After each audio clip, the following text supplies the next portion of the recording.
We have now come to chapter 12 of the book of Daniel, which concludes our study of the book of Daniel. So let's look at this chapter. Verse 1 says, Now at that time, Michael, again, keep in mind that Gabriel's explaining to Daniel the vision that he saw. At that time, Michael, the great prince who stands guard over the sons of your people, that is the Jews, will arise. There will be a time of distress such as never occurred since there was a nation of Israel until that time. And at that time, your people, the Jews, everyone who is found written in the book will be rescued. Let's look at the bullets. At that time, that is the time of the events of Daniel 11:40 through 45, and that's the verses that immediately preceded verse 1 of 12, refers to the middle of the 70th seven. Remember, the 70th seven is the tribulation, and the middle is the after 3.5 years. At that time, the Antichrist will break his covenant with the nation Israel because of the invasion of Israel by the king of the south and the king of the north. At the same time, in the heavenlies, Michael and his angels will be fighting with the devil and his angels. We know that from Revelation 12. But again, that revelation was not available to anyone in the days of Daniel, at which time Satan is cast out upon the earth. At this time, Michael shall stand up for Israel. The nation will be troubled then as she never has been before. This will be the time of Jacob's trouble, as predicted by Jeremiah 37, also called the Great Tribulation in Matthew chapter 24. That's the last 3.5 years of the 70th seven. But it's also the time that the nation of Israel will experience her greatest deliverance and will be rescued. Look at verse 2, 3, and 4. There are two resurrections we see in these verses. So let's look at the two resurrections. Many of those who sleep in the dust of the ground will awake, those to everlasting life, but the others to disgrace and everlasting contempt. Those who have insight will shine brightly like the brightness of the expanse of heaven, and those who lead the many to righteousness like the stars forever and ever. But as for you, Daniel, conceal these words and seal up the book until the end of time.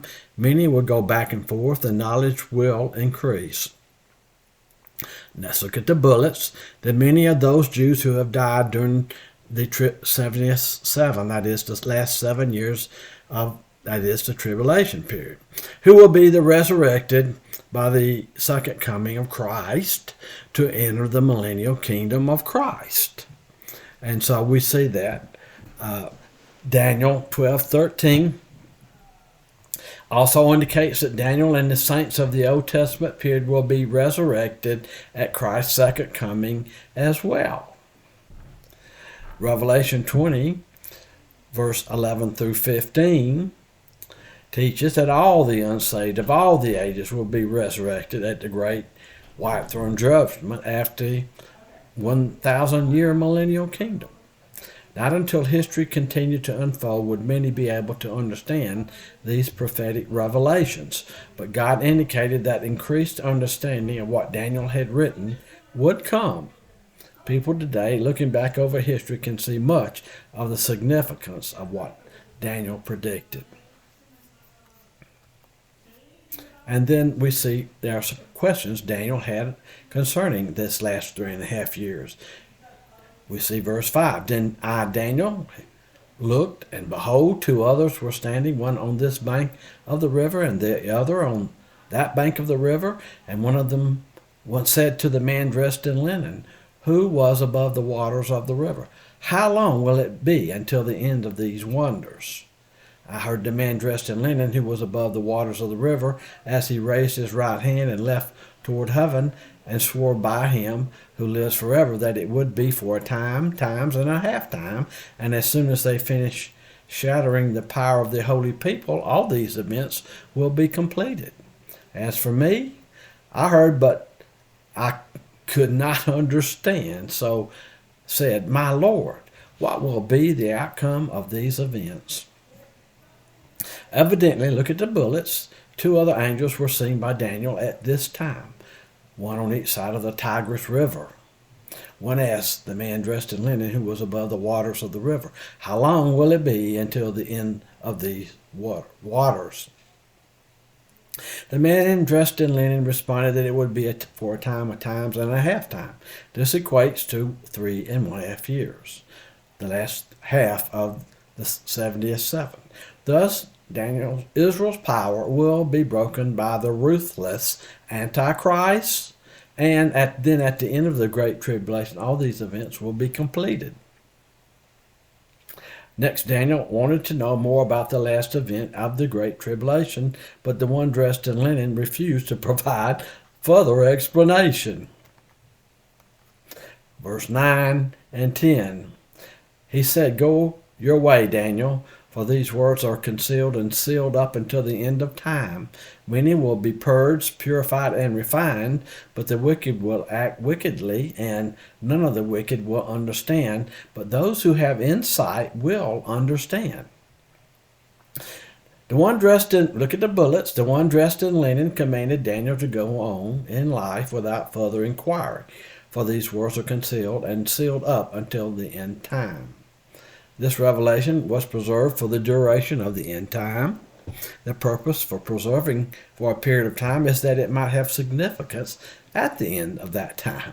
The point was this: Daniel should not be concerned any further about the revelation of the final end of these events, because it was not given primarily for his benefit and would not be fulfilled while he lived.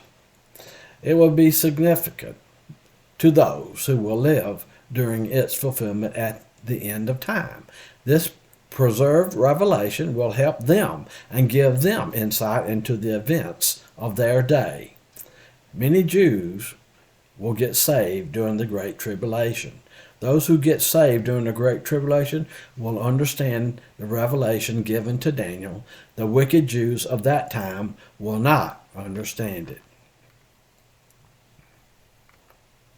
We see in verse 11 and 12, "From the time that the regular sacrifice is abolished and the abomination of desolation is set up, there will be 1,290 days," we are told. How blessed is he who keeps waiting and attains to the 1,335 days. But as for you, go your way to the end, then you will enter into rest and rise again for your allotted portion at the end of the age. Look at the bullet underneath. The one dressed in fine linen indicated two sets of days that will begin at the same time. The days begin counting when the Antichrist will end the regular sacrifices at the temple and set up his image in that holy place. Since the latter half of the 70th seven will consist of 1,260 days, both of these sets of days will extend beyond the end of the tribulation period. Only an educated guess can be made concerning the increase in time. 1,290 days exceeds 1,260 days by 30 days. The extra 30 days may be needed to judge those who survive the tribulation period. The scriptures teach that Christ will judge Israel. We know that from Ezekiel chapter 20. And he would also judge the Gentiles. We know that from Matthew 25, after his return the second time, and before the establishment of the millennial messianic kingdom. Thus only believers will enter the millennial kingdom. The 1,335 exceeds 1,260 by 75 days, and by 1,290 by 45 days. It may be that after Christ's judgment to separate believers from unbelievers, it will take time to appoint believers to different government posts and to inform them of their various responsibilities. And that concludes this lecture and our study of the prophet Daniel.